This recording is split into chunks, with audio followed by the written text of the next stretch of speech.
Salut à tous! Alors, avant les fêtes, j'avais été contacté par James de chez Evolution Power Tool qui m'avait demandé si j'étais intéressé par tester un de leurs produits. Alors, j'ai accepté car avant d'acheter ma scie à onglet Metabo, j'avais hésité avec une de ces machines. Donc, ça me permet de moi tester cette marque et de vous en faire un retour. Alors sachez que je n'ai aucune obligation, je peux être complètement objectif avec cette scie, donc si elle ne me plaît pas, je vous le dirai. En tout cas, je tiens déjà à remercier James de chez Evolution Power Tool. Dans cette vidéo, qu'est-ce qu'on va faire? On va faire un déballage rapide, je ne vais pas m'attarder sur le déballage. On va faire quelques tests, car j'ai reçu avec la machine des échantillons. Petite particularité de cette marque, ce sont des lames bimatières, donc on peut autant couper des métaux que du bois avec, et du PVC et autres comme une lame normale. Donc on va tester tout ça et je vous ferai un premier retour à chaud juste après les tests. Allez, c'est parti! Alors, un petit tour du carton, qu'est-ce qu'on y voit? Que c'est une scie à onglet qui fait 1200 watts pour 11 ampères. La lame est inclue. On peut couper jusqu'à 6 mm de métal. On peut couper du bois avec des clous. Au niveau des dimensions, on est sur du bois. On peut couper jusqu'à 125 mm par 55. À 45 degrés, on peut couper 125 mm par 35. En inclinant la lame à 45 degrés dans tous les sens, on peut couper 85 par 35. C'est une lame de 210 mm qui est incluse donc. Alors, qu'est-ce qu'on voit d'autre? On a une vision claire des angles. Ici, c'est les dimensions. Elle fait 5,8 kg. 3750 tours minute. Ici, qu'est-ce qu'on a? C'est un moteur Powerful High Torque. Les réglages des angles se font rapidement. Elle est légère, compacte, ambidextre. On a un serre-joint inclus. Elle a 2 mètres de câble et une aspiration arrière. Elle peut donc, comme je vous le disais, couper du métal stud, du cuivre, du PVC, du bois et du bois avec des clous. Donc on va déballer tout ça, voir un peu comment ça se présente. Alors qu'est-ce qu'on a? On a en effet la scie qui me paraît fort compacte, un sac pour les récupérations de copeaux et le mode d'emploi ainsi qu'une clé Allen pour retirer la lame en effet. Voilà, donc ça c'est tout pour le déballage. Alors, un tour rapide de la machine. On a ici la sécurité pour la descente. Le bouton marche arrêt est juste au-dessus. Alors, on a une butée réglable pour la hauteur de coupe. Ici, on a ce qui permet de caler la machine pour le transport en position abaissée. Hop. La molette donc ici permet d'incliner la machine jusqu'à 45 degrés. Ici vous avez un indicateur d'inclinaison. Vous savez incliner la machine à 45 degrés à gauche ou à 45 degrés à droite. Comme vous l'entendez, à chaque degré standardisé, on va dire, il y a un cran qui permet de bloquer la machine. Donc moi ici je la remets sur 0, elle est dans son cran. Et alors ici, c'est la vis qui permet de bloquer cette inclinaison. Non, c'est pas ça. Vous avez possibilité d'allonger le guide. Vous pouvez également, si votre guide n'est pas bien à 90 degrés, il y a des trous oblongs ici derrière. Donc le guide est fixé avec des boulons à 6 pans, des boulons Allen, donc vous les dévissez et vous avez du jeu dans votre guide, ce qui vous permettra de le placer à 90 degrés correctement. Elle est livrée avec ce petit serre-joint qui permet également de fixer des tubes. Et le sac d'aspiration, comme je vous l'ai dit, qui vient se glisser ici. Alors, au niveau de la sortie pour l'aspiration, on est sur un diamètre extérieur de 41 mm. Donc je pense que c'est de l'aspiration standard, je ne suis pas sûr, à vous de vérifier. Donc moi je vais mettre pour le test ici le sac. Donc le sac c'est un système de pince, il suffit simplement de venir le glisser dedans et il est positionné.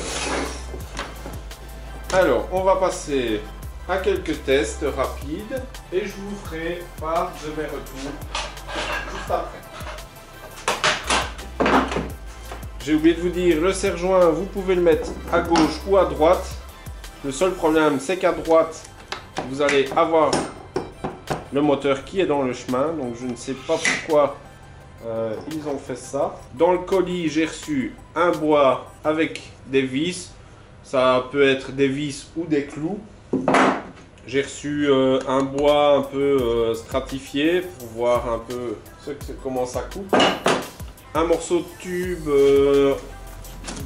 d'acier qui fait 3 mm d'épaisseur. Un morceau de métal stud. Alors ici, on est donc sur bois stratifié. Au niveau du bruit de la machine,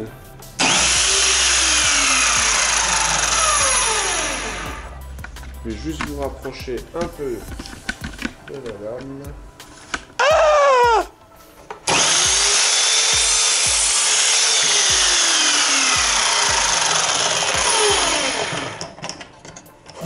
Alors, au niveau du stratifié, on peut voir que autant à l'arrière de la découpe qu'à l'avant, il n'y a pas trop d'éclat. Maintenant, c'est sur une petite distance. De toute façon, vous n'avez pas possibilité de faire des grandes distances.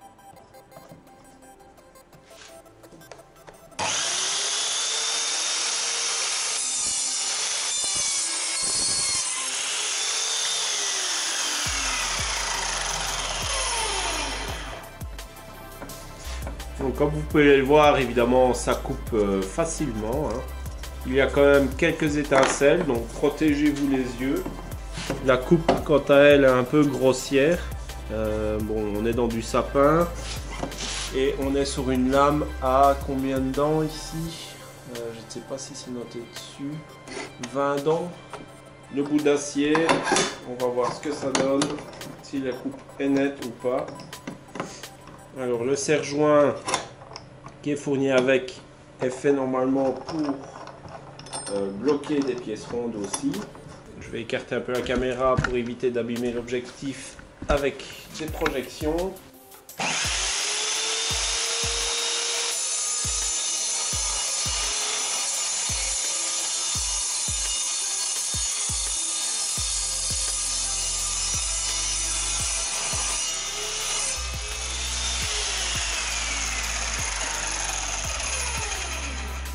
Voilà le résultat de la coupe. C'est pas trop mal en soi. Disons que pour faire une soudure, ça peut aller. Maintenant, il y a quand même quelques bavures. Ça bouge pas mal. Il y a quand même pas mal de projections. Donc l'idéal, ce serait que vous mettiez des gants lorsque vous coupez du métal. Alors le métal stud, je le couperai pas car c'est plus fin que l'acier. Donc couper, ça coupera. Donc je vous remontre une dernière fois le résultat de ce que j'ai coupé. Donc on avait ici le stratifié blanc. On peut voir qu'il y a quand même peu d'éclat, un tout petit peu plus à l'arrière. Le bois avec les vis, la coupe est assez grossière par contre je trouve. Mais l'avantage c'est que vous n'abîmez pas la lame s'il y a un clou. Donc pour ceux qui travaillent les palettes, c'est pas mal.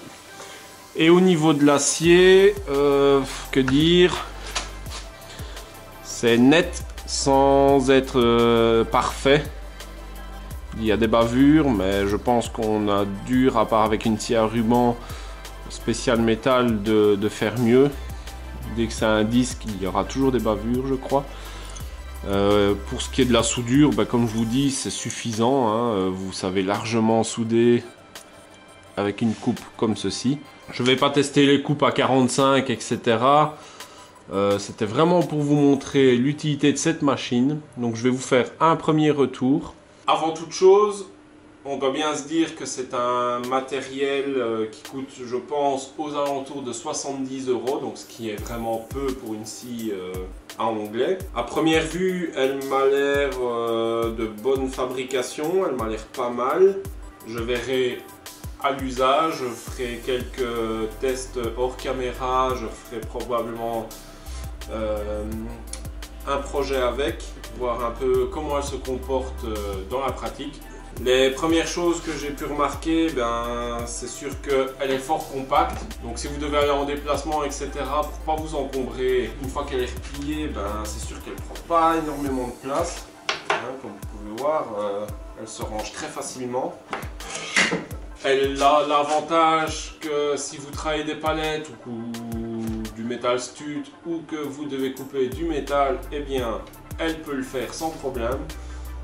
Si votre bois contient des clous, etc., ne vous tracassez pas, c'est fait exprès, ça coupera. Pensez quand même à mettre des lunettes car il y a quelques projections et des gants aussi car quand on coupe du métal, j'en avais pas mis et on sent quand même pas mal les limailles qui tapent sur les mains. Elle fait le job, ça coupe. Après les petits défauts que j'ai pu constater là dans l'immédiat sur la première utilisation, c'est que les molettes de serrage ici sont un peu compliquées d'accès, mais ça fonctionne. Je ne sais pas si c'est un problème sur la mienne, mais malgré que le plateau est bloqué, je sais encore la tourner. Donc ça c'est bizarre, je vais demander un peu à James qu'est-ce qu'il en est. Et autre observation, c'est que regardez par exemple ici avec le tube, c'est que mon serre-joint vient buter contre le guide, ce qui fait que le tube est un peu écarté. Et du coup, il n'est pas mis complètement contre le guide. Donc voilà. Et alors un peu la stabilité. Vous voyez, malgré qu'il y a le pied ici à l'arrière, donc prévoyez quand même de la fixer à un support quand vous l'utilisez. Évitez qu'elle ne bouge de trop pendant que vous coupez. Je pense que pour quelqu'un qui bricole occasionnellement, ça fera le job sans problème. Je sais qu'ils font d'autres modèles, des modèles radiales avec des lames plus grandes et les retours sont très positifs sur ces modèles. D'ailleurs, il y a Jojo de la chaîne Jojo System D qui en a testé une. Je vous mettrai le lien. Il y a aussi la palette des bricoleurs qui en a reçu une. Je ne sais pas s'il a déjà fait la vidéo. Je vous mettrai le lien de sa chaîne également dans la description. Allez y jeter un œil. Et donc moi pour ici le déballage et le premier test, on va en arrêter là. Comme je vous dis, je vais certainement faire un autre projet avec pour la tester réellement dans la pratique. Donc voilà, si cette vidéo t'a plu, partage-la autour de toi. J'espère que ça t'aura fait découvrir une marque. Je mettrai les références de la machine également dans la description. J'espère que cette vidéo t'a plu. Si c'est le cas, lâche-moi un commentaire. Partage-la autour de toi. Si ce n'est déjà fait, n'oublie pas de t'abonner pour continuer à me suivre et être notifié de toutes mes prochaines vidéos et projets. On se revoit dans une future vidéo et d'ici là, portez-vous bien!